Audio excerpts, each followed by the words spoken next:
Então, boa tarde a todos. É um prazer enorme estar aqui abrindo o nosso quarto dia de diálogos internacionais de direito de família, da Ordem dos Advogados do Brasil, da Seccional de São Paulo, em nome do presidente Caio, do nosso vice-presidente Ricardo e do meu querido amigo, o Dr. Alberto Rolo. Eu declaro abertos aqui os diálogos internacionais de direito de família, agradecendo a todos que nos têm ajudado e têm tornado possível esse evento, toda a nossa diretoria da comissão, a minha querida amiga, a vice-presidente Rogéria, a Alexandra, a Daniela que está aqui com a gente, a Daniela Mucilo, a Amanda, vocês todos membros da comissão.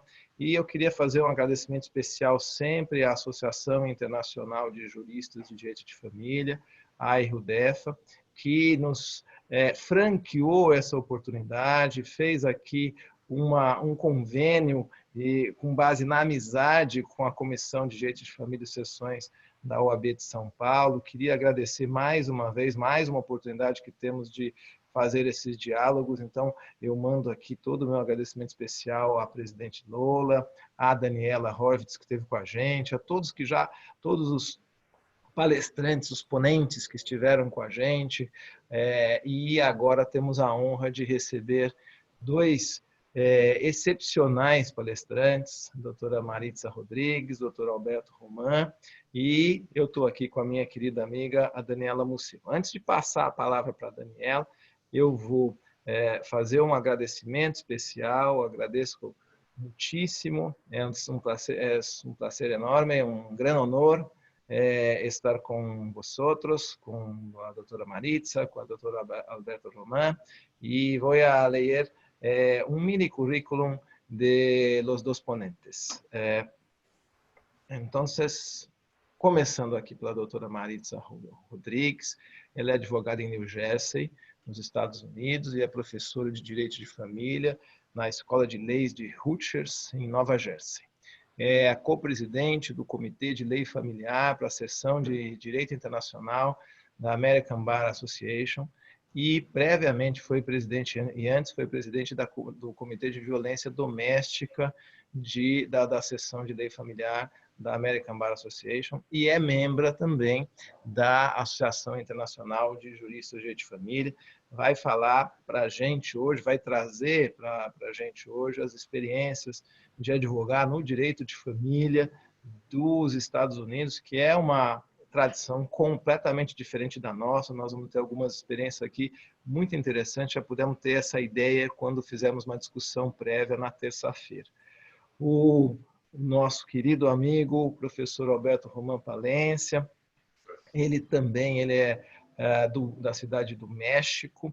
Agradeço também muitíssimo a sua presença. Sócio-diretor da Roman e Castanheda Advogados desde 1999, professor titular de Direito Processual Civil, Departamento de Direito da Universidade Ibero-Americana, foi de janeiro de 97 a junho de 2000, agosto de 2001 a janeiro de 2019, e professor de processos jurisdicionais da licenciatura de Direito do Centro de Investigação e Docências Econômicas, professor convidado do módulo de provas do Diploma de Matéria de Processo Civil na Universidade Ibero-Americana, no campus Laguna, em Torreón, Coahuila, membro ativo da Barra Mexicana do Colégio de Advogados, sócio da União Internacional da União Internacional de Advogados, da União Internacional dos Advogados, com sede em Paris, na França, membro numerário do ilustre e Nacional Colégio de Advogados do México, membro da Associação Internacional de Juristas de Direito de Família, da IUDEFA,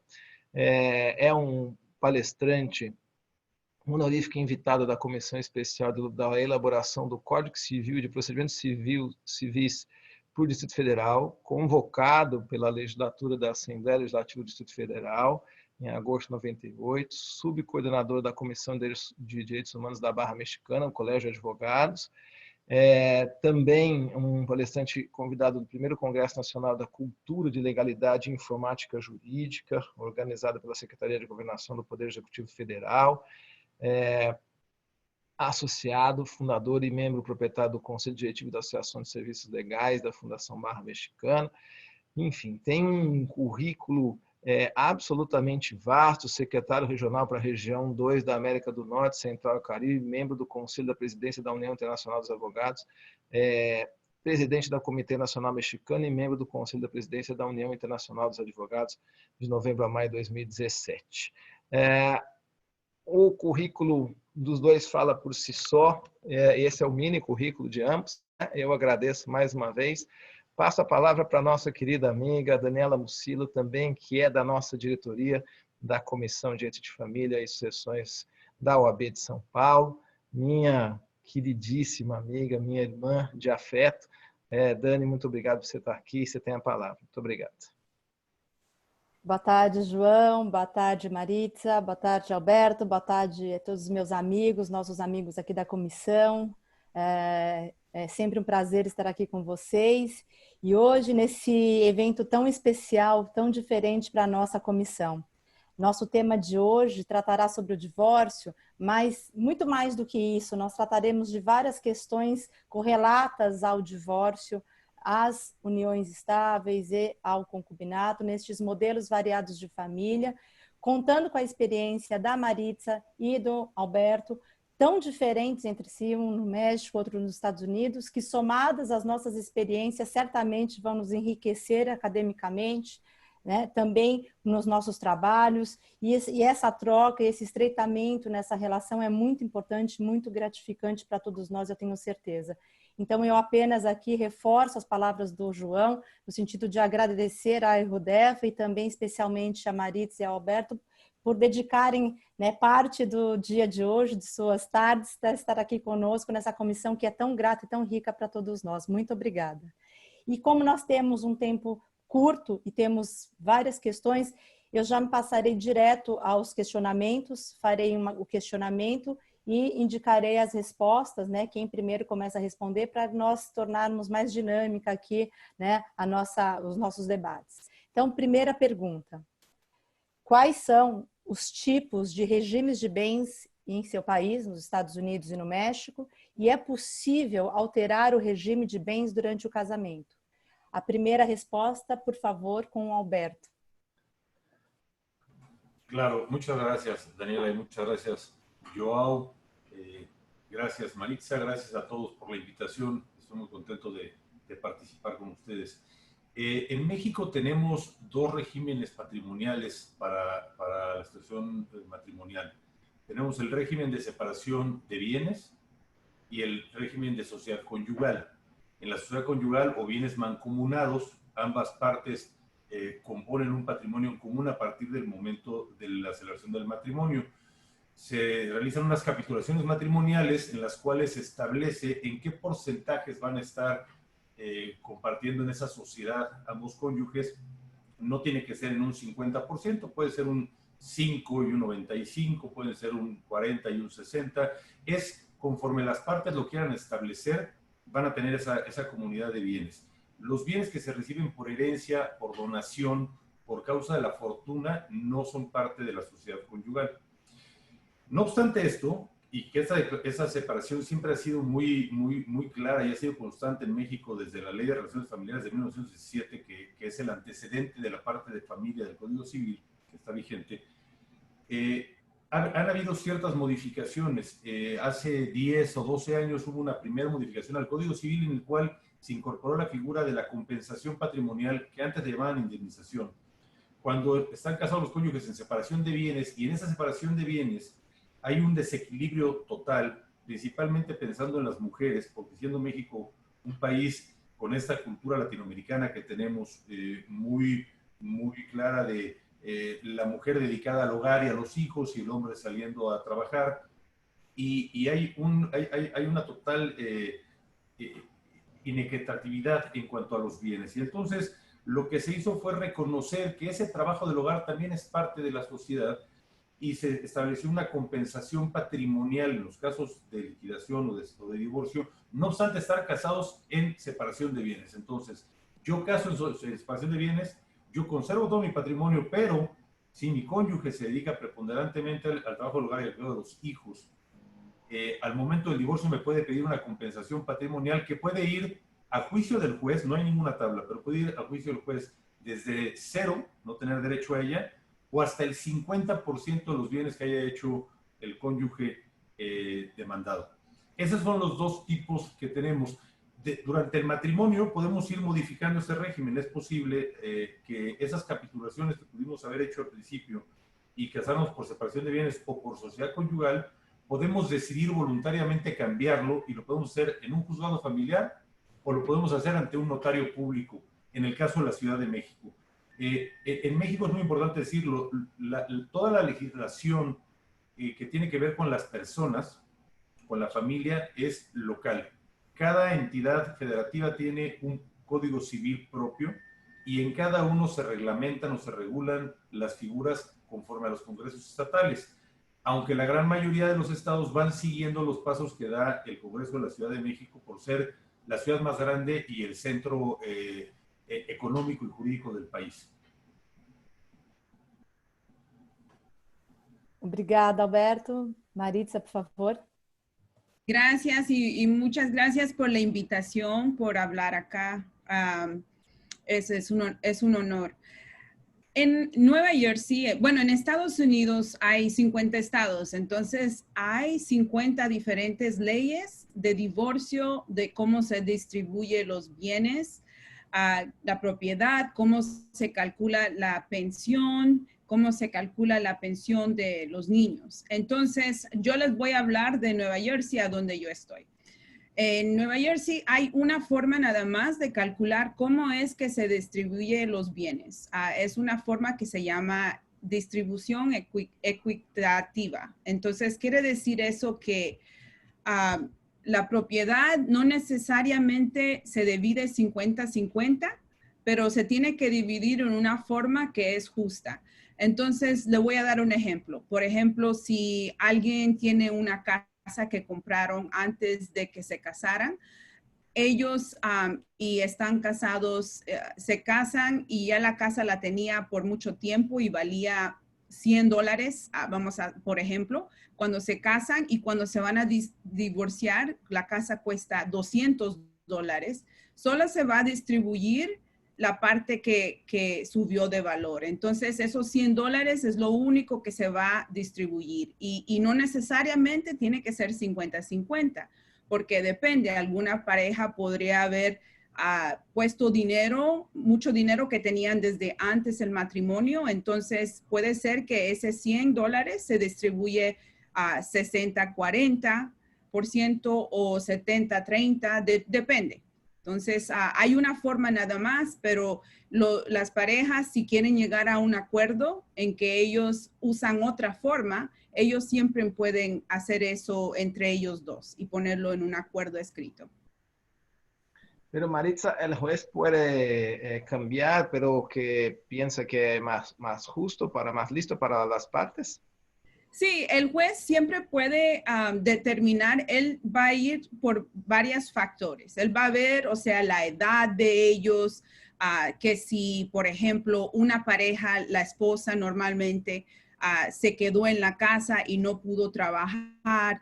Entonces, si se quedó en la casa cuidando los niños mientras que el esposo trabajó y se acumularon muchos bienes. Entonces, el juez, al analizar todos esos factores, pues es posible que el juez pueda decir, bueno, el esposo se va a ir de este divorcio y él va a poder ganar mucho más dinero, mucho más fácil y más rápido. Entonces, para ser justo, le vamos a dar a la esposa un poquito más.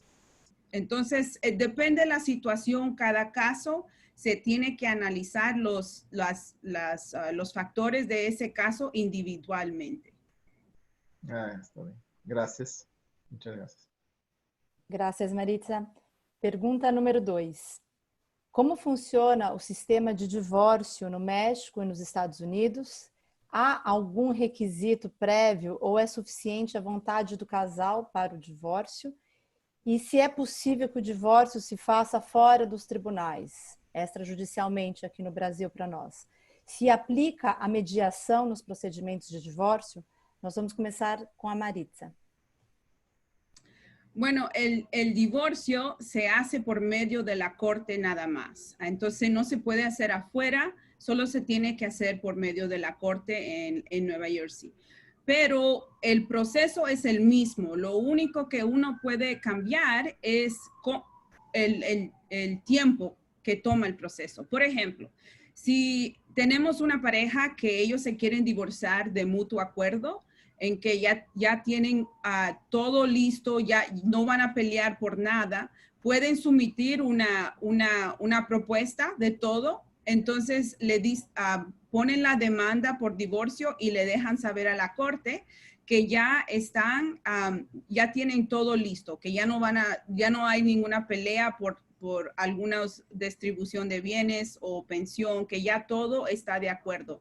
Entonces la corte le da el divorcio en unos meses posiblemente.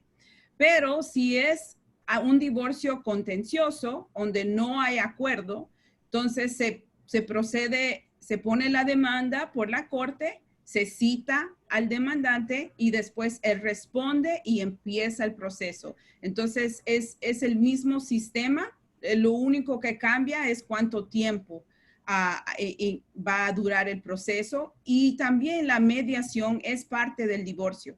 En el principio del divorcio, todas las parejas, si tienen niños, tienen que ir a una mediación, ellos dos nada más, sin abogados o solos, y ellos tratan de llegar a un acuerdo. Si no llegan a un acuerdo, entonces es otro asunto más que se tiene que tratar durante el divorcio. Al medio del divorcio, posiblemente como al séptimo mes, al mes 7 o 8, la corte los manda a todos a aparecer en frente de un panel de abogados. Ese panel de abogados le va a dar una recomendación a la pareja cómo pueden resolver su caso. Y si aceptan esa recomendación, ya se termina el caso, ya se resuelve y se pueden divorciar. Pero si no, tienen que empezar a preparar para un juicio final. Y ese juicio puede hacer en unos meses y puede durar. Yo he tenido juicio final que ha durado 10 días. Puede durar un día, 10 días, meses. Entonces, un divorcio en Nueva Jersey puede durar dentro de 6 meses a 2 años, algunas veces más, dependiendo cuántas cosas están peleando. Acá, Maritza, em Brasil pode durar anos um divórcio litigioso, muitos anos, 5 anos. Sí. Gracias, Maritza. Alberto, por favor. Sí, en México tenemos todavía 3 tipos de divorcio o 3 formas de llevar una disolución matrimonial. El primero es el divorcio administrativo. Ese divorcio solamente se puede llevar a cabo por cónyuges que no tengan hijos y en los cuales no haya obligaciones o necesidades alimentarias. Entonces, una pareja que casó y que son independientes económicamente pueden ir ante el mismo oficial administrativo del registro civil. Les decimos jueces, pero no son jueces, no tienen imperio. Son oficiales que hacen casamientos, matrimonios, y estos mismos oficiales pueden divorciar administrativamente, dejar a cada quien de regreso, y no debe haber sociedad conyugal. Si hay un régimen patrimonial conyugal, tendrían que primero extinguir esa sociedad conyugal, y ya que la liquidan, pueden divorciarse administrativamente. Esto es un trámite que dura 15 días, no tiene ninguna complicación ni complejidad, y generalmente no se da. La gente no busca soluciones fáciles. Otra es el divorcio consensual o voluntario, le decíamos antes, en el cual nos ponemos de acuerdo ambos cónyuges, hacemos un convenio regulatorio de todas las cuestiones inherentes a la disolución, todo lo que tiene que ver con los hijos, lo que tiene que ver con los alimentos, el patrimonio, la guardia y custodia de los menores, las visitas, convivencias, todo lo que está relacionado. Lo presentamos ante un juez oral familiar. En la Ciudad de México tenemos jueces familiares de oralidad y jueces familiares estándar, ¿no? No todo el país lo tiene. Empezamos en México con una reforma, en la Ciudad de México, con una reforma hacia la oralidad, que no ha sido muy exitosa, pero ya están estos 10 jueces orales que revisan el convenio, revisan que no haya demasiadas diferencias y que no haya cuestiones que afecten orden público o interés social. Principalmente lo que tiene que ver con derechos de menores y evitar que uno de los cónyuges abuse del otro, generalmente el hombre sobre la mujer.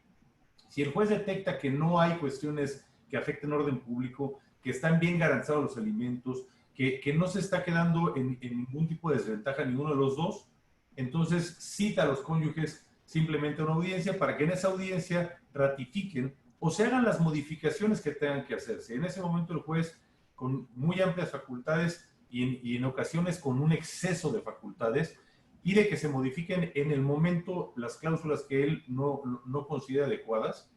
Y si no, aunque las partes estén de acuerdo, si él no considera adecuada cualquiera de esas cláusulas, puede negarse a decretar el divorcio hasta en tanto no se modifique el convenio. Y dicta sentencia en ese mismo momento y se va cada quien a su casa ya libre de matrimonio. En caso de que no lleguen a la oralidad, que no estén de acuerdo las partes, entonces tenemos el divorcio incausado. Antes era un divorcio necesario. Teníamos un catálogo de causales de divorcio: adulterio, abandono, hábitos de consumo de bebidas embriagantes, cualquier cantidad. Copiamos un poco el sistema español y modificamos al divorcio sin causa. No tengo por qué estar con la persona con la que no quiero estar. Entonces, cualquiera de las partes puede presentar una solicitud que no tiene que explicar más que cuándo casaron, cómo casaron, si tienen hijos, si hay necesidades o no hay necesidades alimentarias, y presentar una propuesta de convenio. ¿Cuál es el convenio que a mí me gustaría? Y en él aporto además todo lo que van a ser mis pruebas de por qué procede ese convenio que yo quiero en caso que tengamos que pelear a futuro. Esta solicitud se admite a trámite por un juez familiar estándar, se le notifica al demandado y él tiene 15 días hábiles para contestar si está de acuerdo o no con la propuesta. No importa si está de acuerdo o no con la petición de disolución, porque la disolución se va a dar. Nadie tiene, insisto, que estar ya obligado. Antes en México podíamos litigar 5 o 6 años un divorcio y después de terminar con un desgaste emocional terrible, destruir a la familia, destruir a los amigos, y después de todo eso, si no probaba uno la causal de divorcio que había solicitado, tenía que regresar a su casa con el marido golpeador, con la mujer infiel, con el hijo no sé qué, y entonces era terrible. Ahora ya no, ahora lo que se pide es que revise esa propuesta y que diga si la acepta, y si no la acepta, que la modifique, nada más. Si la acepta, se presentan en el juzgado, firman, también lo revisa el juez, por supuesto, para ver que no haya violaciones al orden público, se firma y en ese momento salen divorciados, felizmente con su convenio aprobado. Si no están de acuerdo, el juez los divorcia en ese acto también, y queda pendiente toda la cuestión patrimonial y de menores y de todas las cuestiones inherentes para un incidente posterior. Cualquiera de los dos puede demandar en un incidente todo lo demás. Y entonces, las medidas provisionales que se hayan solicitado o que haya concedido el juez al principio van a subsistir todo este procedimiento, que puede durar, en algunos casos el incidente, por ley los incidentes no deben de tardar más de 3 meses. Es la demanda incidental, la contestación, una audiencia indiferible de pruebas y la sentencia. En la vida real, ya fuera de la televisión, esto puede durar 5, 6, 7 años tranquilamente. Depende de la cantidad de violencia que quieran inferirse las partes. No se pueden divorciar fuera de juzgado. Tiene que ser o con el oficial de registro civil o tiene que ser con un juez familiar. Está bem. Ok, Alberto. Graças. Diga, João. Para a gente fazer um destaque aqui, que o sistema americano é bastante diferente, o mexicano é bem próximo, e eles fizeram uma mudança também, não tem mais o divórcio causal, assim como no Brasil, mas o juiz ele pode decretar o divórcio e deixar as outras questões para decidir a posteriori, que é o que nós estamos discutindo aqui, né, com o novo CPC, capítulo de sentença, que o juiz deve. A gente vê ainda no Brasil alguns juízes reticentes em decretar o divórcio e deixar correr as outras demandas, né Dani? E o que eu entendo que é absolutamente factível com a emenda do divórcio, eu já defendo isso desde a emenda 66 de 2010 e depois agora mais ainda com o Código de Processo Civil. A ideia de decretar o divórcio logo de início, né, no começo mesmo, e a gente está vivendo até o divórcio unilateral para depois prosseguir nas questões, né, de partilha, enfim, nas questões secundárias aí ao divórcio. E já nesse mesmo assunto, nesse mesmo tratamento do divórcio, a terceira pergunta diz bem sobre isso. Além da dissolução do vínculo conjugal, podemos incluir na ação de divórcio questões como partilha, alimentos, guarda dos filhos e outras condições de vida para os menores, para os filhos envolvidos? Começamos com o Alberto. Sí, sí, precisamente en la solicitud se deben de incorporar todo lo que se refiere a las cuestiones inherentes al divorcio. Entonces, no solamente es la disolución sin duda es importante para evitar tener que continuar unido con una persona que uno no quiere, pero ya no hay tampoco consecuencias. En México, hasta hace algunos años, teníamos preponderantemente la preocupación de incurrir en un acto indebido. Cuando la gente se separa, cuando la gente empieza a hacer vida otra vez, empiezan a tener nuevas parejas, empiezan a tener otros intereses, pero ya no existe una sanción ni civil ni penal para las cuestiones, digamos, de infidelidad. Entonces, lo importante ya no es divorciarse, lo importante es, al suspender el vínculo, ver cuáles son todas esas obligaciones. Y nosotros tenemos que ver, primero, los temas relacionados con guardia y custodia de menores. ¿Quién va a ejercer esa guardia y custodia? O si en su caso van a ser los dos. Ya tenemos el régimen de custodia compartida. No es lo más común. Lo común en México es que las mujeres generalmente ejercen la guardia y custodia porque sigue habiendo una mayor dedicación de los varones al ejercicio comercial o profesional, las actividades económicas. La siguiente es cómo fijar el lugar de residencia del menor conforme a esta guardia y custodia para que sí tenga acceso a ambas familias, padre, madre y los parientes cercanos. Todo lo que tiene que ver con sus necesidades alimenticias y las de la madre, ahí se incorporan ya no solamente para el divorcio las mías, también las de mis hijos y cualquier otra persona que sea parte del núcleo familiar. Y todo lo que tenga que ver con los bienes. Y ahí es en donde vienen estas solicitudes de compensación patrimonial diciendo, yo me dedicaba al ejercicio de cualquier profesión, cualquier trabajo y dejé de hacerlo para poder tener 2 hijos o 3 hijos contigo y dedicarme en cuerpo y alma a ellos y a mi querido esposo. Y en el momento que nos divorciamos, no tengo absolutamente nada. Entonces, ¿cómo vamos a quedar? La Corte ha emitido muchos pronunciamientos recientes, mucha jurisprudencia, en el cual se ha señalado que los alimentos y la compensación patrimonial no se refieren necesariamente a equilibrar fuerzas, porque esa no es la intención. Los alimentos son para tratar de solidariamente apoyar y soportar en esos lazos afectivos a quien fue tu pareja, el tiempo que sea necesario y en la medida que sea necesario conforme a tus posibilidades. No es para siempre, no es en exceso, ya lo platicaremos seguro un poco más adelante.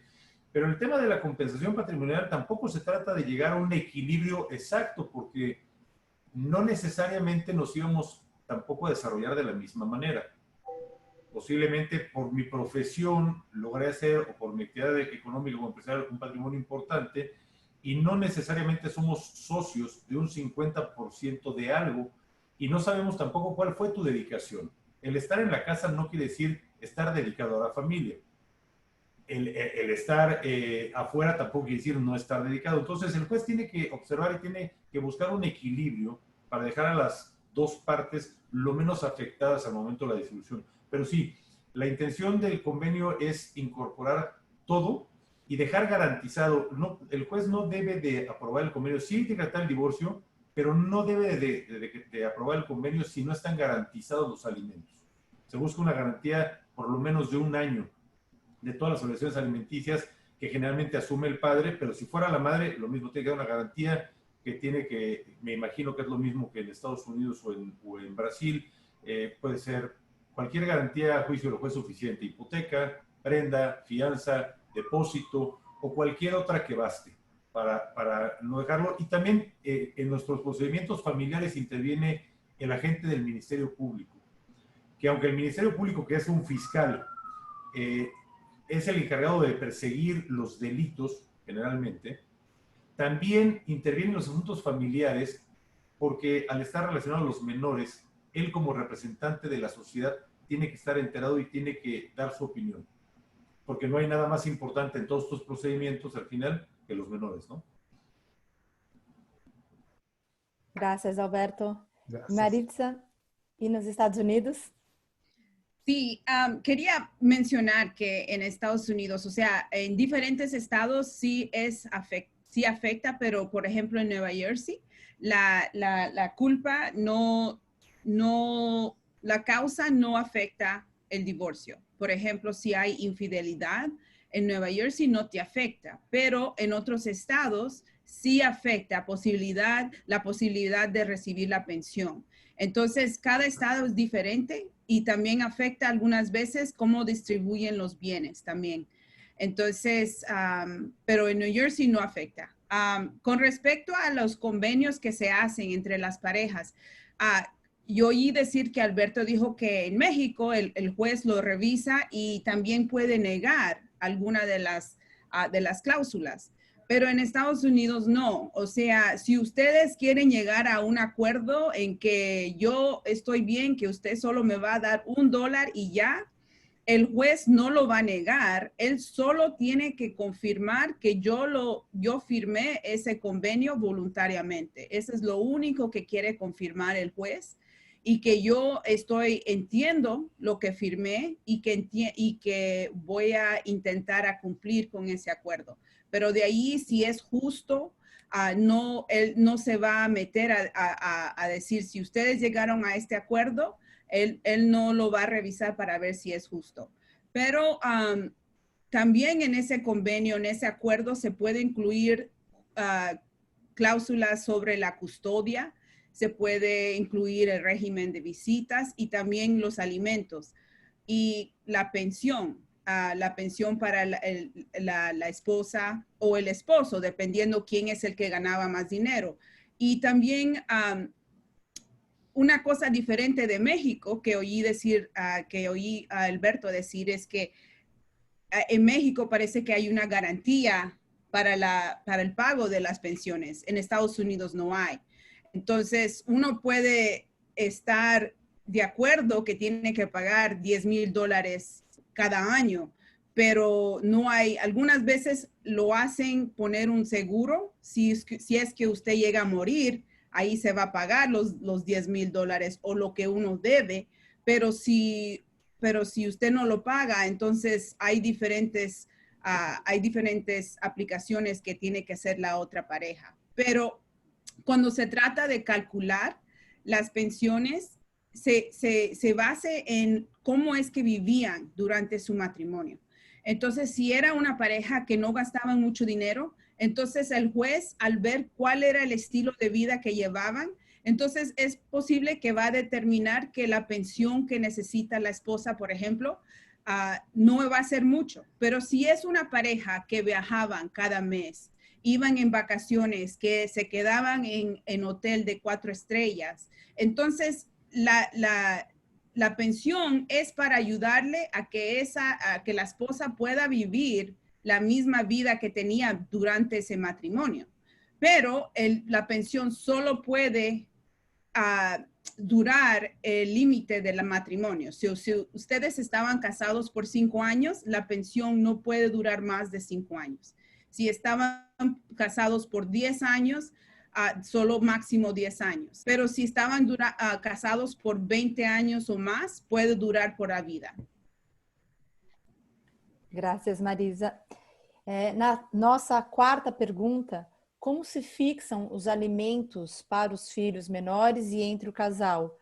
Há um valor pré-determinado ou fica a critério do juiz fixado por sentença? São valores certos ou são percentuais dos ganhos de cada casal, de cada de cada cônjuge? E qual é o limite de idade para o recebimento da pensão alimentícia? Começamos com a Maritza. Ok, entonces, ¿cómo es que se calculan las pensiones para los niños? La pensión para los niños se calcula se usa un programa en los Estados Unidos y cada estado usa este mismo programa.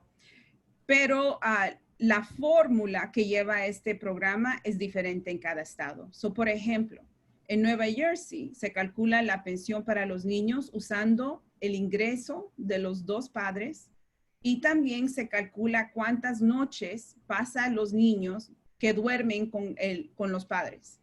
Entonces, si es una pareja en que los niños duermen con el padre cada otro fin de semana y los dos ganan $25,000, se calcula basado en 25,000 para ella, 25,000 para él y 52 noches 52 noches. O sea, pero, por ejemplo, en Nueva York solo se calcula basado en los ingresos, no se calcula las noches. Entonces, cada estado es un poquito diferente, pero se calcula así, y también la edad cuando se declara la emancipación de los niños es diferente. En Nueva Jersey es a los 18, pero si los niños están en la escuela, en el colegio, y están estudiando y tienen que estar full time, entonces de ahí puede seguir la pensión de los niños hasta los 23 o cuando se gradúe, cualquiera que pase primero. Pero de ahí no puede continuar. Gracias, Maritza. Alberto. No, definitivamente tenemos un rezago, un atraso importante en comparación con lo que pasa en los Estados Unidos en varias cosas, pero principalmente en la materia de la tabla alimentaria. Aquí no existe ninguna tabla y ningún programa, y no hay forma, además de hacer esos cálculos. Los alimentos se reconocen en México efectivamente como una obligación a cargo del que puede proporcionarlos y un derecho en favor del que requiere recibirlos. Pero no existe nada que determine cuál va a ser la base para fijar los alimentos. La base es conforme al nivel de vida que venía teniendo la pareja, en la medida de poderlo acreditar y sustentar. No mantener a la señora o al señor exactamente como estaban, si es imposible. Cuando viene una separación, se duplican los costos, se duplican las casas, se duplican los coches, se duplica todo, y no se duplican los ingresos. Generalmente al revés, bajan los ingresos. Es parte posiblemente de la afectación emocional de las personas. Lo que se busca en México al hacer la determinación, cuando uno solicita el divorcio y los alimentos, se puede pedir o un porcentaje directo de los ingresos, y el juez tiene amplísimas facultades para decidir qué porcentaje va a poner por cada uno de los acreedores alimentarios. Doy un ejemplo.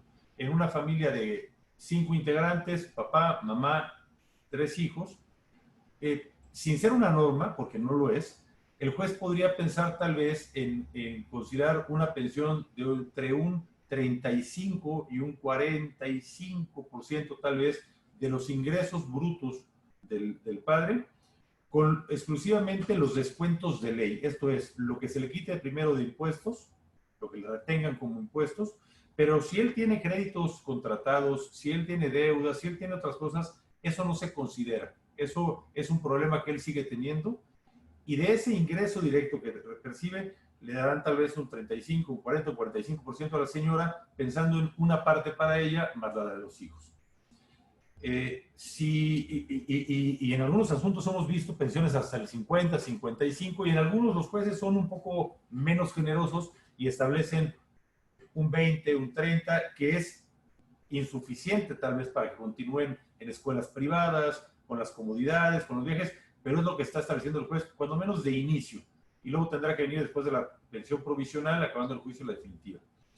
Cuando no es posible determinar cuál es el monto de los ingresos, un profesionista independiente, como es el caso de nosotros, si somos dueños o socios de nuestros propios despachos, es muy fácil maquillar y es muy fácil esconder los ingresos.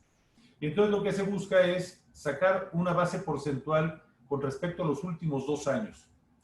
¿Cómo vivía la familia los últimos 2 años? Entonces, ¿qué pedimos? Estados de cuenta bancarios, estados de cuenta de tarjeta de crédito, ¿no? En México, mucha gente declara ante las autoridades fiscales ganar muy poco dinero, pero gastan unas fortunas en sus tarjetas de crédito mensualmente. Entonces, sacamos ese porcentaje, cuánto costó de educación, en dónde viven, qué predial se paga ahí, qué impuestos pagan ahí, a dónde viajaron, ¿no? Tienen fotos en el barco y en el avión y en las pirámides, pues tienen un buen nivel de vida.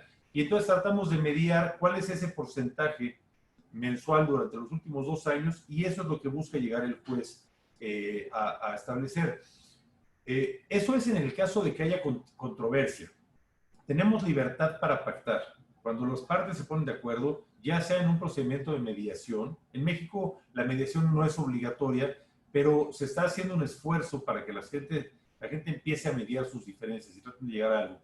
Hay un centro de justicia alternativa en el Tribunal de la Ciudad de México con profesionistas muy preparados, son abogados independientes también, que han hecho un curso y que pueden mediar y tratar de acercar a las partes a llegar a una diferencia, celebrar un convenio con ellos y ya después solamente llegar al juzgado para el divorcio, pero ya con un convenio previamente acordado.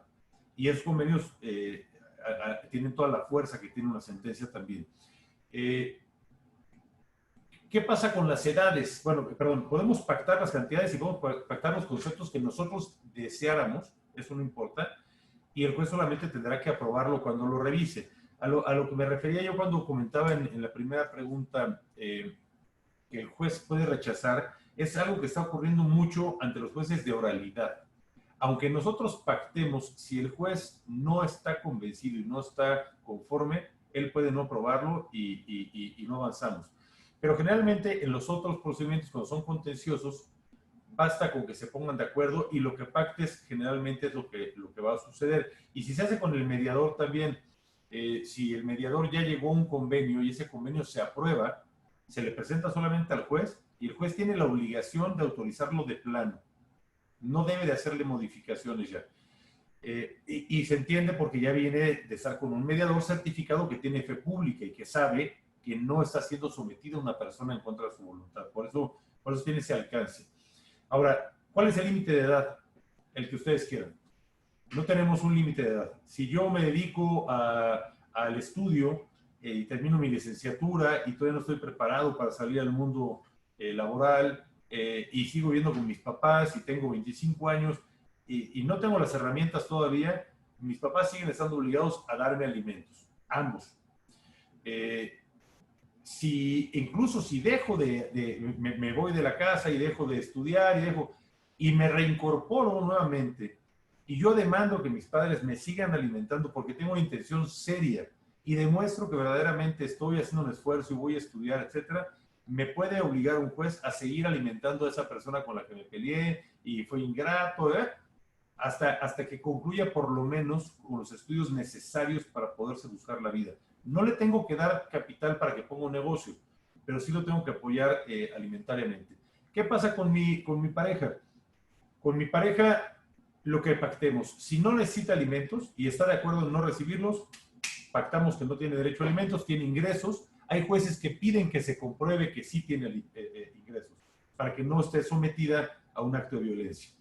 Pero si lo pactamos, así puede ser. Si pactamos que sea 2 años, 2 años, si pactamos que sea vitalicio, puede ser vitalicio también. Si yo quiero apoyar a mi exmujer por todos los años de convivencia hasta que muera, lo puedo hacer. Y si no nos ponemos de acuerdo, el juez, lo que dice la ley es que tiene que ser por un lapso igual al que duró el matrimonio, así como en New Jersey está explicando Maritza, será un lapso igual al que duró el matrimonio, salvo que contraiga matrimonio o se una en concubinato con otra persona. En el momento que formaliza una relación jurídica distinta, en ese momento yo ya estoy liberado. No obstante, tengo que ir a pedirle a un juez que me libere, porque no podemos hacer nada de manera unilateral. Todo tiene que estar consensado por el juez o firmado de común acuerdo. Graças, Alberto. A pergunta número 5 é: quais são... Dani, só um minutinho, vou fazer uma pergunta.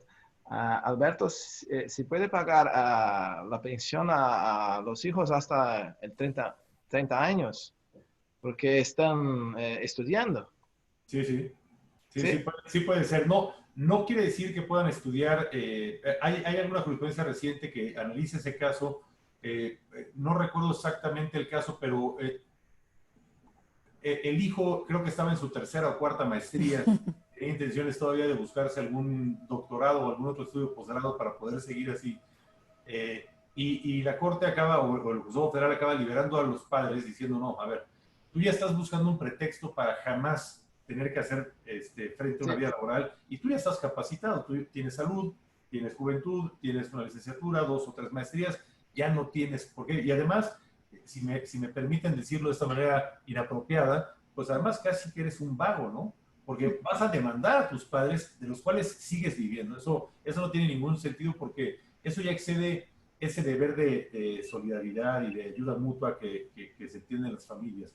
Pero hay gente en México que piensa que a los 18 años es edad suficiente para que se tengan que ir los hijos y cortarles el suministro.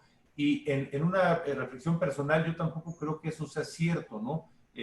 Si nos ponemos en ese plan, bueno, pues en la Edad Media se casaban a los 13 años o a los 14 y se iban a la guerra también porque ya eran adultos. Hoy en día yo creo que el darles la preparación o cuando ellos demuestren que están habilitados, esa es la edad suficiente, cualquiera que sea.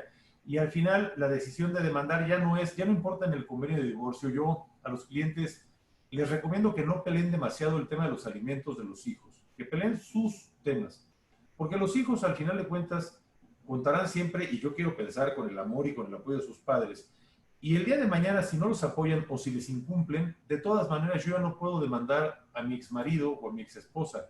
El hijo tiene que demandarlos a los 18 años. Pierden representación legal los padres a los 18 años. Y entonces, si yo soy una mala persona y dejo de cumplir, pues mi hijo me va a tener que demandar a mí.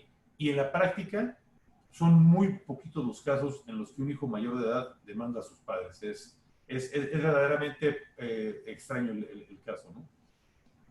Quería decir algo, Yao, que en Estados Unidos una de las diferencias muy grandes que existe comparados a, por ejemplo, a Brasil, a México, a todos los países, es que el costo de la educación aquí es muy diferente. O sea, uno no puede ir a la escuela gratis. O sea, el colegio no es gratis. El más barato le va a costar $5,000 al año, pero la mayoría cuestan de $20,000 a $30,000 cada año. Entonces, si el padre tiene la obligación, por ejemplo, la escuela de leyes, a mí me costó $100,000.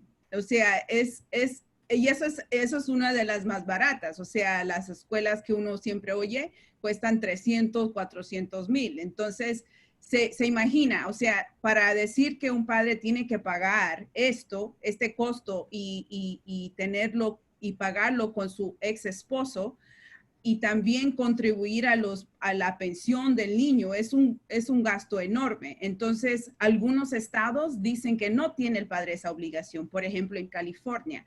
En California, el padre no tiene la obligación de pagar el colegio y la pensión del niño termina a los 18. En Nueva York y Nueva Jersey termina cuando los 18 o cuando se gradúen. Y si van a estar en la escuela, tiene que estar con buenas notas y también con estar ahí ingresado completamente. No que se va a salir en un año porque quiere ir a tocar música y después quiere regresar y quiere trabajar un poquito.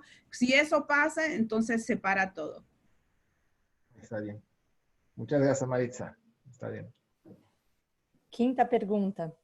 Quais são as consequências da falta de pagamento da pensão alimentícia? Alberto, por favor. Bueno, hay 3 o 4 consecuencias diferentes. La más importante, creo yo, es el incumplimiento generalizado en el pago de los alimentos por más de 90 días sin causa justificada es motivo de pérdida de patria potestad. Entonces, cuando la gente es tan desasiada, cuando la gente es tan incumplida, yo creo que si la consecuencia es la misma en Estados Unidos y en Brasil, yo creo que la peor realidad que pueden enfrentar es poder perder todos los derechos sobre los hijos, la patria potestad, ese derecho y ese deber de acompañarlos, de corregirlos, de educarlos, de velar por ellos, de convivirlos, se pierde por declaración judicial. Esa es la primera. y obviamente subsisten todas las obligaciones. Me quitan los derechos, pero continúo con las obligaciones. La segunda es que es un delito. La falta de pago de alimentos también por más de 90 días sin causa justificada es un delito que amerita prisión. Entonces, ante el incumplimiento, se aprende al hombre, se va a la cárcel, y para salir de la cárcel, además de las penas que pudiera decretar un juez en caso de que yo continúe en mi incumplimiento, en caso de querer liberar el tema, tengo que ponerme al corriente y pagar todo lo que deba, y además garantizar un año por adelantado. Y entonces ya podemos hablar de un tema reparatorio en el cual me puede liberar el juez para enfrentar yo mi proceso ya en libertad, o me puedo poner de acuerdo con mi expareja para que en representación de mis hijos me libere y ya no tenga que volver a prisión, pero de entrada son esas dos. Y la tercera sanción que tiene, hay en la Ciudad de México, no en todo el país, pero en la Ciudad de México hay un registro de deudores morosos alimentarios. Realmente no es que funcione muy bien, no es un tema sencillo, pero bueno, empieza a mejorar, y lo que se hace es, se manda a anotar a esa persona. De manera que cuando uno busca, si en el buró de crédito aparece para conseguir un crédito, para conseguir un financiamiento, para cualquier cosa, inmediatamente aparece. Y esto también se puede mandar a inscribir al registro civil. Entonces, la persona queda marcada como un deudor moroso alimentario. Y el día de mañana que el señor quiera volver a contraer matrimonio y vaya y revisen los trámites para contraer matrimonio, inmediatamente le van a decir a la novia afortunada, le van a decir, oye, ten cuidado porque este hombre no es de los que cumplen bien con sus obligaciones, tiene estos problemas con su excónyuge, tiene estos problemas con sus hijos, debe sus alimentos. Entonces, de las tres sanciones, que yo creo que las tres tienen una buena finalidad, para mí la más perjudicial, la más dura, pues sería la pérdida de la patria potestad. Pero incluso puede enfrentar uno prisión y puede además dejar de ser sujeto de crédito. João, está sem microfone. Você quer comentar? Quero. Alberto, pierde la patria potestad, pero tiene que pagar los alimentos después, sí. ¿O no? Por supuesto, sí. El cumplimiento de esas obligaciones va a continuar. Los jueces, para hacer cumplir con sus determinaciones, tienen un catálogo de medidas de apremio, tienen arrestos administrativos hasta por 72 horas, tienen uso de fuerza pública, fractura de cerraduras, y por supuesto en una vía de apremio, además de todas estas consecuencias, se puede ordenar el embargo a bienes y la ejecución de esos bienes de manera inmediata. Si no hay una garantía o la garantía es insuficiente, se le pueden embargar los bienes, llámese cuentas bancarias, llámese inmuebles, llámese acciones de sociedades, lo que sea, para seguir suministrando los alimentos. Y esta obligación va a continuar, aunque pierda todos los derechos, va a continuar hasta la fecha que esté establecida por sentencia o convenio. Ok, gracias. Maritza, por favor. Siempre es interesante cuando hacemos estos eventos, porque yo siempre aprendo mucho. Por ejemplo, en Estados Unidos o New Jersey, voy a hablar de New Jersey porque no sé, no le puedo decir 100% si pasa en otros estados, pero la custodia no tiene nada que ver con el pago de alimentos para los niños. Uno puede estar endeudado $20,000, $50,000, y yo lo he visto, pero no pierde la custodia. Entonces, es interesante. También la pensión de los niños se puede pagar en dos formas en Estados Unidos. Se puede pagar directamente a la madre o por medio de la corte, y ellos lo van administrando. Entonces, ellos le dan el pago a ella como en una forma de una tarjeta de crédito, y ellos lo van monitoreando también para ver si hacen los pagos, y después si lo acepta el pago por medio de la corte, entonces la corte puede ver si los pagos están hechos. También ellos tienen la habilidad de poder poner un caso de incumplimiento. O sea, ellos pueden sacarle el dinero directamente del cheque del padre que está pagando. También si hay incumplimiento de pagos, le puede ver una sentencia de cárcel.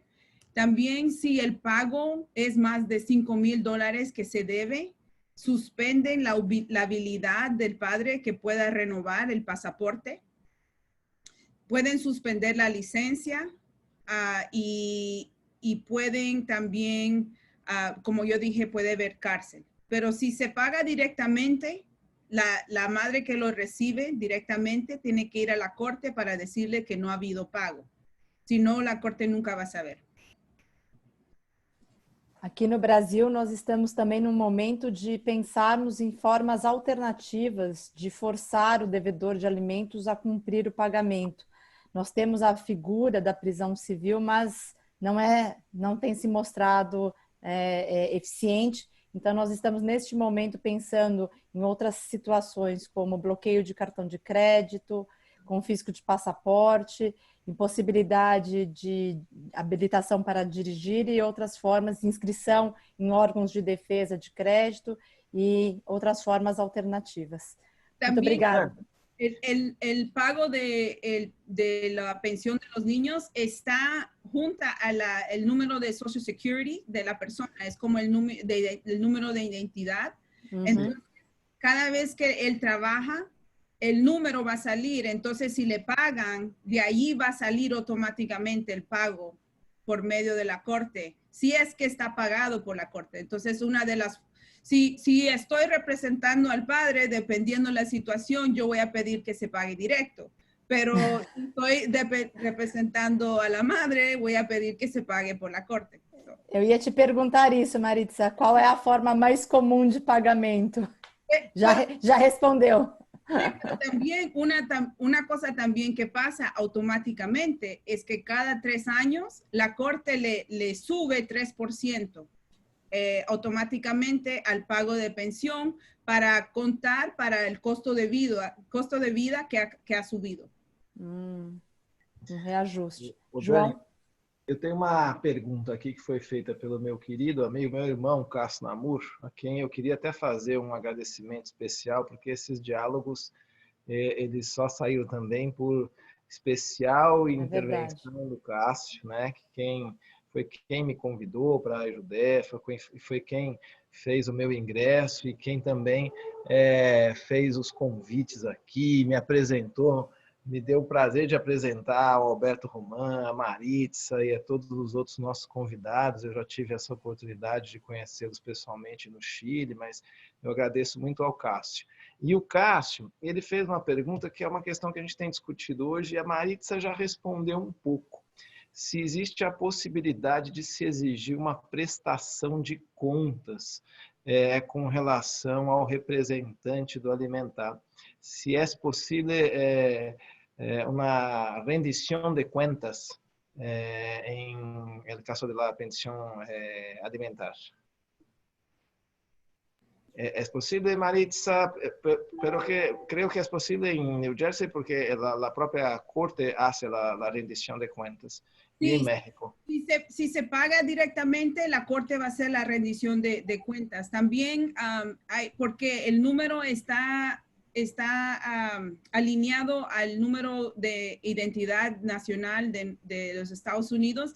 Si, por ejemplo, la persona debe $50,000 o $10,000, lo que sea, y tiene, porque siempre es también que lo que pasa es que esa misma persona se va a sacar la loto y se gana la lotería y gana $1 millón, pero debe mucho en la pensión. Ellos, antes de que se lo den, tienen que chequear este registro que viene siendo como el registro de deudores que habla Alberto Román.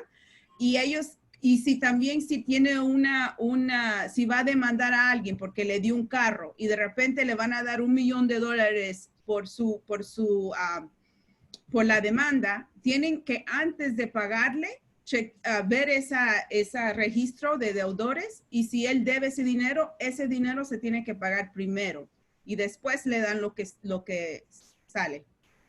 Pero el padre del hijo que está con el hijo tiene que prestar cuentas de los gastos?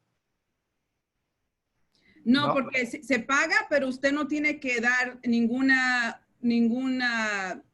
información sobre lo que lo usó. O sea, el pago de la fórmula que usan para calcular la pensión, ese dinero ellos dicen que va sobre la renta del alquiler a donde viven, el seguro del carro, la comida, la ropa y también algunas actividades de extraescolar. Ah, está bien. Y en México, Alberto, tenemos la posibilidad de una acción para prestar cuentas. No la hay tampoco. Ya los alimentos, una vez establecidos y una vez cubiertos, no hay obligación y no hay posibilidad de rendición de cuentas. También se presume que el dinero se utiliza para lo que debe de ser. No tengo yo por qué acreditar cuántos kilos de jamón o cuántos sobres de café o el agua. Lo que sí puede pasar es que se pida una modificación. Lo que se puede mandar a futuro es decir, yo cubro una parte importante de dinero para el bienestar de mis hijos y de mi exnúcleo familiar, y resulta que los niños no tienen ropa, los niños están mal calzados, los niños no van al doctor, los niños no comen bien, y entonces yo puedo pedir una modificación para ver si hago una asignación directa o si modifico los términos del convenio, porque necesariamente se debe estar utilizando de alguna manera inadecuada la pensión, pero no puedo exigir rendición de cuentas. Incluso si consigue una pensión provisional inadecuada, excesiva, a base de mentiras o lo que sea, y el juez le da una cantidad muy generosa, en lo que logro yo, contrario, desactivar esta pensión, tengo que cumplirla, porque los alimentos son de urgente necesidad, de cumplimiento inmediato. Todo el dinero que yo le dé a mi pareja durante ese tiempo que subsiste esa pensión ilícita, no lo voy a volver a ver y no me tiene que decir en qué se lo gastó, ¿no? Gracias. Y me encanta otra vez lo que dice Maritza, porque estoy pensando que no sé cuál sea la población total de New Jersey, pero sí estoy seguro que es un poco menor que la de Sao Paulo, o que la de Río, o que la de la Ciudad de México. Y entonces tienen menos población con mejores controles. Nosotros tenemos pocos controles con más población.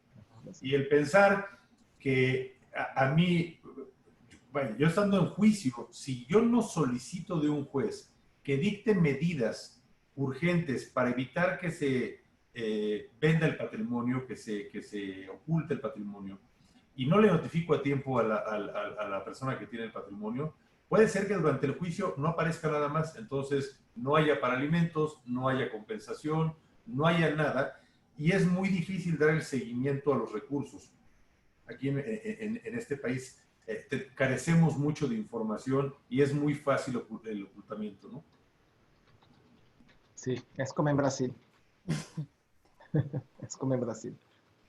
Eu gostaria também de fazer aqui um agradecimento especial ao Cássio, ao nosso amigo Cássio Namur, por todo o apoio, por toda a dedicação para que esse evento acontecesse. Cássio, muito obrigada por sua presença aqui na nossa comissão. É sempre um prazer tê-lo conosco. Muito obrigada. Vamos para a sexta pergunta. Há diferenças entre poder familiar, guarda e convivência dos menores, dos filhos com os seus pais no México, nos Estados Unidos? E há a figura da guarda compartilhada? Creio que vocês até já responderam um pouco disso, mas só para nós reafirmarmos. Começamos com a Maritza, por favor. Bueno, en Estados Unidos hay dos tipos de custodia. Hay la custodia legal y la custodia física, o se llama algunas veces la custodia residencial. La custodia legal se puede ser compartida o puede ser exclusiva. Y eso es la habilidad de poder tener parte de la decisión cuando se elige el colegio, a dónde va a ir el niño, qué tratamientos médicos puede tener, las actividades extraescolares y si puede viajar. Si la tiene compartida, los dos tienen la oportunidad de poder tener decisiones con respecto a esto. Pero si la tienen sola, entonces un padre nada más lo tiene. So, por ejemplo, Si un padre quiere viajar y tiene la custodia compartida, necesita que el otro padre le dé permiso, o si no, la corte. Pero si la tiene sola, entonces no necesita el permiso y puede viajar o se puede mudar a otro estado sin el permiso de ese padre. Cuando se habla de la custodia física o residencial, es más o menos a dónde va a vivir el niño, porque a dónde tiene el padre que tiene la custodia residencial es a dónde el niño va a ir a la escuela. Primariamente se enfoca en a dónde va a ir la escuela y ese es el padre que tiene la custodia residencial. Esa la pueden tener compartida o puede ser un padre puede tener la custodia residencial primaria. Alberto. Sí, nosotros no tenemos estas diferencias entre tipos de custodias. Hay la custodia compartida o la custodia en favor de uno de los progenitores. El Código Civil en la Ciudad de México establece que se debe de procurar buscar esta custodia compartida. Yo coincido con ello. Yo creo que el no poder tener una buena relación o el no poder cubrir las expectativas de una u otra parte no tiene que ver con que seas un buen o un mal papá. Y la custodia, al final de cuentas, todas esas decisiones deberían de compartirse. Lo común es que la custodia la conserve la madre. Antes había una provisión que establecía que hasta los 12 años de edad los menores debían de estar con su madre. A menos de que hubiera alguna circunstancia que justificara que no fuera así, pero así estaba establecido en el Código Civil, hasta los 12 años. Luego se entendía que hasta los 14 se debía de escuchar al menor para que el menor fuera quien diera un poco más de luz o un poco más de claridad sobre cuál era su deseo, y se entiende que a partir de los 14 ya puede decidir con quién prefiere estar, si con su padre o con su madre. Se liberó este requisito, se suprimió este tema de los 12 años, porque es totalmente incongruente el pensar que tenemos una igualdad ante la ley, que así lo establece la Constitución Política, así lo establece el Código, y al final de cuentas somos iguales, menos a la hora de tener los derechos o las convivencias. Debemos de reconocernos esas capacidades iguales, no solo para trabajar, también para cuidar, también para soportar, también para ayudar. Ha ido evolucionando un poco en eso. Entonces, hay la posibilidad de la custodia compartida si así se pacta, y si no se pacta, el juez es el que tiene que decidir. Es poco común que los jueces decidan por la custodia compartida. Generalmente tratan de buscar una custodia respecto de quien tenga mejores posibilidades de cuidar al menor. Hay unos criterios muy interesantes recientes en un juicio de divorcio en el cual el marido demandó a la mujer y le demandó la pérdida de la custodia a ella y la custodia en su favor, porque él señalaba que la mujer se dedicaba a la prostitución. Señalaba que era una mujer infiel que además se dedicaba a la prostitución. Y después de todo este procedimiento larguísimo, lo que dice el Tribunal Federal es: no tiene que ver ni la actividad a la que se dedique, ni sus propios intereses en la forma del cuidado del hijo. Es muy debatible, por supuesto, pero lo que acaba señalando es: tú podrás no estar de acuerdo en a qué se dedica, podrás no estar de acuerdo incluso con esa actividad, que no es ilegal en México. La prostitución en México no es una actividad ilegal. Y eso no tiene que ver con que sea una buena o que sea una mala madre. Incluso, tal vez es la única manera que tiene esta madre de allegarse de los recursos suficientes para poderle dar ciertos beneficios o ciertos privilegios a esos menores. Entonces, no hay una norma escrita. Preponderantemente se acostumbra también por ese rol profesional de los hombres que pasen más tiempo con su madre que con su padre. Va evolucionando, y ante la falta de acuerdo el que lo determina es el juez. Las decisiones se siguen tomando por ambos. Sí, el día al día, la custodia lo que da es el día al día, ese control y esa supervisión, esas decisiones inmediatas. Pero las decisiones importantes, dónde vive, bueno, no dónde vive, en qué ciudad va a residir, a qué instituto o academia va a estudiar, etcétera, con qué doctores se va a atender, esas decisiones deben de seguir pasando por los dos con independencia de quién ejerce la custodia.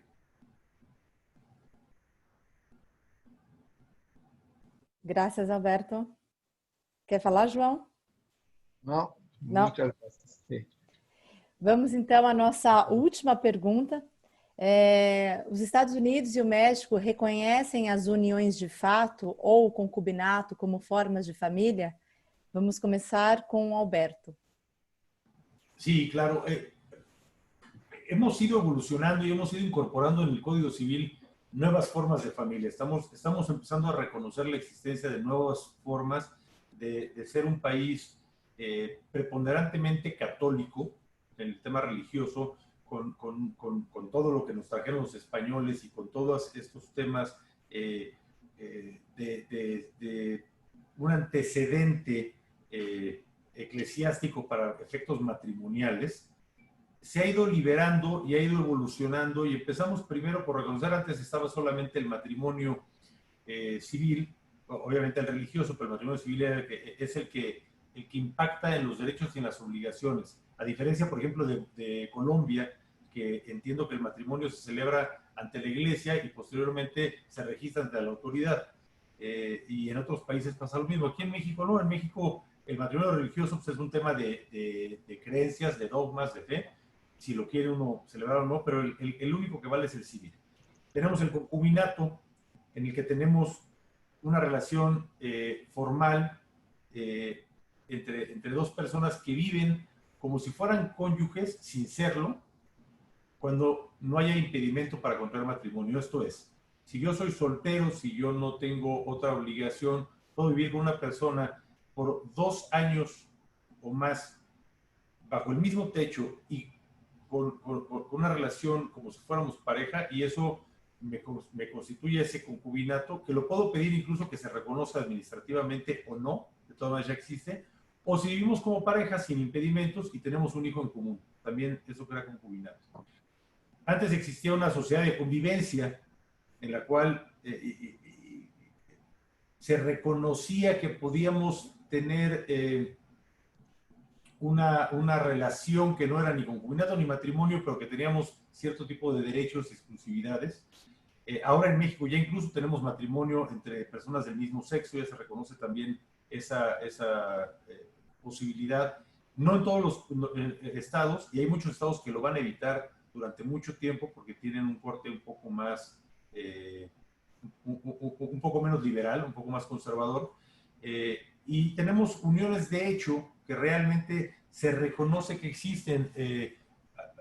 Había yo comentado con Joao, con Daniela, con Maritza antes de esta plática, que incluso ya llegó a reconocer a nivel de los tribunales, se ha reconocido que existen derechos entre personas que, estando imposibilitadas para casarse entre ellos o que no están en concubinato e incluso estando casadas con otras personas ajenas, pueden tener derechos alimentarios.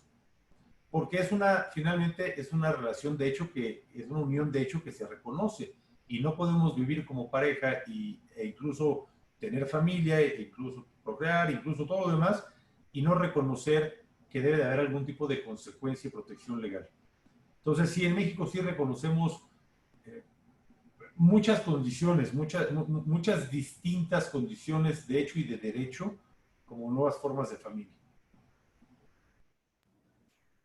Alberto, apenas alimentos, mas não sucessão entre esse casal de fato, só direito aos alimentos eventualmente. Exactamente, solamente para temas alimentarios no sucesorios. Para los temas sucesorios en México, a diferencia de otros países, tenemos una libertad amplísima que en breve yo creo que va a cambiar. Nosotros no tenemos la obligación de heredarle nada a nadie. Hay países en donde no tiene caso siquiera hacer el testamento porque tengo que heredarle necesariamente a mi cónyuge y a mis hijos. Aquí en México yo puedo heredarle a mi socio, a mi secretaria, a mi mejor amigo, y no heredarle a mi cónyuge absolutamente nada. Lo único que tengo que dejar posiblemente para que no sea inoficioso el testamento es cubierto el tema alimentario. Si yo asigno una pensión post-mortem alimentaria, puedo dejarle lo que quiera a mi gato, incluso, ¿no? Si fuera mi deseo. Y eso, si no hay testamento, lo que establece la ley es que en primer lugar hereda legítimamente el cónyuge, luego los hijos, luego los ascendientes, descendientes en línea recta, después colaterales hasta el 4º grado, y bueno, y si no podemos llegar hasta el punto de la beneficencia, ¿no? Pero no la persona con la que tenía una unión de hecho.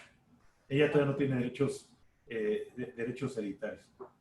Graças, Alberto. Eu queria fazer uma ressalva aqui, Dani, é que no México, para os nossos amigos, membros aqui, e para quem está assistindo essa nossa excepcional palestra, no México existe uma inversão com relação ao Brasil, né? O concubinato dá direitos como a união estável no Brasil. E as uniões de fato lá não dão direito como concubinato no Brasil. Basicamente, o que é concubinato para a gente, que é uma união de pessoas que não podem se casar, no México é a união de fato, uniones de hecho, que o professor Alberto Roman falou. E lá, concubinato para eles que gera direitos, é o que a gente chama hoje basicamente de união estável, né, Dani? Perfeito, perfeito. Maritza, por favor. Bueno, en New Jersey se reconoce matrimonio entre el mismo sexo, pero cuando se habla de parejas que como un concubinato, que viven juntos por muchos años, como si fueran casados, pero nunca se casan, no hay derecho de pensión, no hay derecho de distribución de bienes, solo al menos que queda escrito. Entonces, que es una regla estricta que acaba de cambiar hace 4 años, donde dicen que ahora, de hoy en adelante, si usted le quiere dejar una pensión o quiere, como yo estoy con Alberto viviendo por 10 años y yo digo, sabes, Alberto, yo siempre te voy a asegurar que estés bien, que te vas a quedar con esta casa, me ayudaste en mi negocio, te va a quitar la mitad. Solo a menos que yo lo escriba, no va a tener el derecho de nada de lo que yo acabo de decir, a menos que estemos casados. Entonces, con ese respecto, esa es la diferencia de los dos. Algunos estados como Texas y Colorado sí reconocen concubinato como con los mismos derechos de parejas que están casados. Ahora, una diferencia es, casados o no, los padres tienen siempre los mismos derechos a los niños de custodia residencial y la custodia legal. So, el matrimonio nunca afecta a la custodia, los derechos de custodia que tienen los padres, si están casados o si están viviendo juntos o separados. Graças, Maritza. Obrigado, João? Dani. A gente tem algumas participações aqui. Então, por exemplo, tem a Simone Zal, de Angola. E ela disse que em Angola, e agradeço a participação da Simone aí, diretamente de Angola, ela disse que se em Angola um casal viver durante 5 anos como marido e mulher, sem interrupções, depois houver alguma ruptura, um deles poderá intentar um processo de reconhecimento da união de fato e, posteriormente, outro processo de divórcio e ameação para ter os mesmos direitos que teriam se fossem casados. Então, para dar os direitos de uma união lá de hecho ou de um concubinato no México, precisaria ter 5 anos. Se tiver filhos, o prazo cai para 2 anos. Então, aqui é uma interessante interlocução. Agradeço aí a Simone por esse esclarecimento. Tem algumas questões. Só para os mais jovens, né, João, que nos ouvem aqui, no Brasil nós já tivemos por um momento esse prazo dos 5 anos. Não sei se você se recorda. Nós tivemos durante um tempo que conseguir computar 5 anos para o reconhecimento da união estável, mas isso foi no passado, eu nem lembro direito. O João que me contou isso. A Lei 8971 de 94, né, Dani? Vou contar, eu e a Dani, a gente era muito menino ainda, a gente nem estava terminando a faculdade, né, Dani? Não. Mas vamos lá. Tem algumas perguntas aqui, como o nosso tempo está se esvaindo, eu tenho algumas perguntas aqui que eu vou tentar fazer de uma forma mais breve. Acho que da doutora Simone Zal já foi respondido sobre os prazos para o divórcio, né, que não existem mais requisitos para o divórcio lá e se existiam prazos, não existe mais. nem no México, nem nos Estados Unidos, nem também no Brasil. Queria saber até de Angola, essa fica a minha dúvida, e a diferença que a gente tem na demora dos processos aqui no Brasil, se comparados com os Estados Unidos e mesmo com o México. Uma pergunta que veio aqui, que é interessante, é a seguinte: se é obrigatória a alteração do nome de casado com um divórcio? Quem fez essa pergunta foi o Evandro Eloy. Se é obrigatória a alteração do nome de casado. Si es necesaria cambiar el nombre de casado, si la mujer está con el nombre del marido, si es necesario cambiar con el divorcio. En Estados Unidos, no, vamos a suponer que es la esposa que se cambió el nombre, ella se puede quedar con el nombre o se lo puede cambiar. Es la opción totalmente de ella. Sí, de ella. Es derecho de ella quedarse con el nombre o cambiarlo si ella quiere.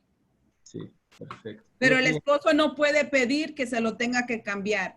O sea, él no tiene nada que ver con esto. No tiene nada que ver con eso. O sea, tuve un caso que se separaron porque hubo infidelidad y ella estaba embarazada. Y en el acuerdo que firmamos, ella tuvo que decir que sí se iba a cambiar el niño, porque ella se iba a quedar con el nombre de mi cliente, pero ella tuvo que prometer que el nombre del niño tenía que cambiarlo. El nombre que tenía que tener. Porque no era niño del esposo, del marido. Sí. Ahí está bien. Está bien. Y en México, Alberto, ¿cómo es? No, en México ni siquiera se cambia el nombre al contraer matrimonio. Cada quien conserva su nombre. Antes era una costumbre que al celebrar o al contraer matrimonio, las mujeres adoptaban el nombre del marido y entonces era Josefina Vázquez López de Aguirre, ¿no? Sí. Y al momento de divorciar dejaban de usar el de Aguirre, pero eso ocasionaba unos problemas terribles. Por ejemplo, las señoras de la edad de mi madre pues tenían un acta de nacimiento y un certificado de estudios con un nombre y luego la licencia de manejo traía otro porque tal vez era muy pequeño el espacio, entonces ponían María de los Ángeles Palencia de Román.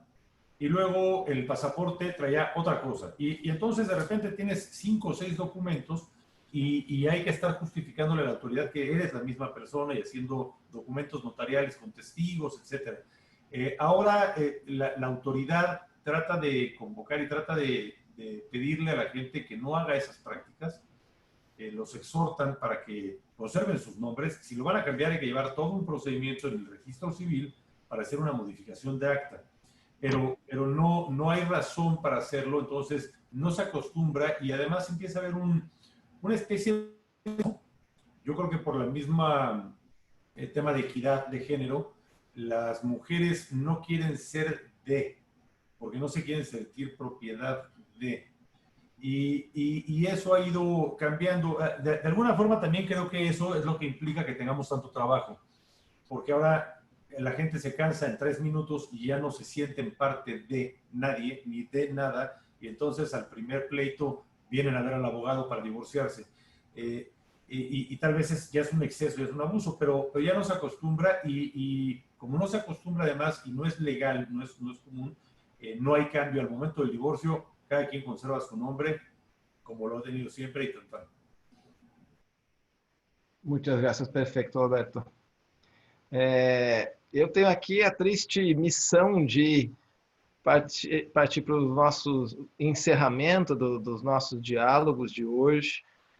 Queria agradecer a todos, queria agradecer especialmente o pessoal da Secretaria das Comissões da OAB, que tem tornado esse nosso encontro possível, a Marina em nome de todos, mas sem nominar todos vocês, eu queria agradecer pelo trabalho incrível que vocês fazem, agradecer a todo mundo da nossa Comissão de Direito de Família, todos os membros que estão sempre com a gente, todos vocês que vieram assistir esses diálogos. Lembrar que amanhã nós temos o nosso encerramento dos Diálogos Internacionais de Direito de Família, com uma aula magna do professor Jorge Duarte Pinheiro. Ele vai falar do cumprimento da regulação das responsabilidades parentais no contexto da pandemia. É bem o que a gente tem preocupação aqui, como é que ficam as responsabilidades parentais nesse momento da Covid. Eu quero encerrar aqui e fazer um agradecimento muito, mas muito especial aos amigos Alberto Roman e a Maritza Rodrigues, que disponibilizaram o seu tempo, os seus conhecimentos, o seu enorme conhecimento para terem essa troca com a gente aprendeu muito. Agradeço a Daniela também por tudo que ela nos permitiu aqui, por nos ajudar em todos os diálogos, toda a nossa comissão, Daniela, Alexandra, Amanda, Rogério e caríssimos amigos, agradeço muchísimo, muchísimas gracias, son excepcionales y estoy encantado con su charla, con esta charla, con estos diálogos. Muchísimas gracias a Maritza y muchísimas gracias a Alberto Roman. Muchas obrigado. Muchas gracias a ustedes y por la invitación y por el esfuerzo.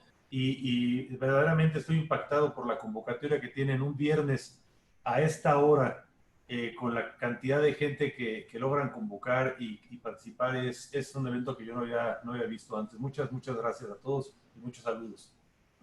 Graças. Muito obrigada, João, Maritza, Alberto. Foi um prazer dialogar com vocês esta tarde. Obrigada a todos da comissão que participaram aqui conosco desse evento. Y he estado practicando, entonces, obrigado pelo convite de participar na palestra. Perfecto. Perfeito, Maritza. Muito bem. Muitas graças. Muito obrigado a todos. Nos vemos amanhã, então, às 15 horas. Obrigado e um abraço a todos. Até logo. Obrigado. Tchau, tchau.